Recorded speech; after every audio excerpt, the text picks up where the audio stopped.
Let's watch this video. Hello. Some few minutes. Unataka nini bwana? Mimi niko wagonjwa hapa. Nitapiga baadaye bwana, subiri kidogo. Ushafahamu? Sawa bwana.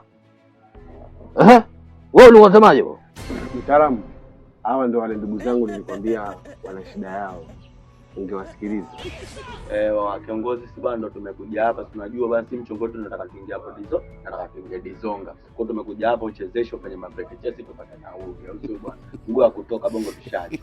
Yani ndio tuingie pale South Africa pale. Mjini Debeni pale tukajiachia nini tukalibata zetu kimaisha ya kweli yani. Tunataka tuingie pale tukaforce. Kwa mganga fanya unavyofanya, chezesha hapo, si mwanetu katomba bwana, kuna mganga hapo tumbo tambi. Yeye anaweza kuwachezesha na mkapata nauli, maana si watu wa kuingia sehemu tunang'ata tunatoka. Kwa sababu nataka tuingie sehemu tukiingia kwanza tusionekane. Unajua na tukionekana tusikamatike, na tukikamatika tusipigwe. Sasa wewe ndio waniletea watu hao, Huyu afuta bangi kilingeni kwangu, haja kufuta bangi. Huyu mwingine mwana mzungu dizonga tu nini? Ndio watu waletea hapa. Sawa mganga, yani nauli sisi tunaweza tukapata watu tupate. Nyinyi kama mlikuwa na pesa ndio mngekuja hapa. Umeelewa?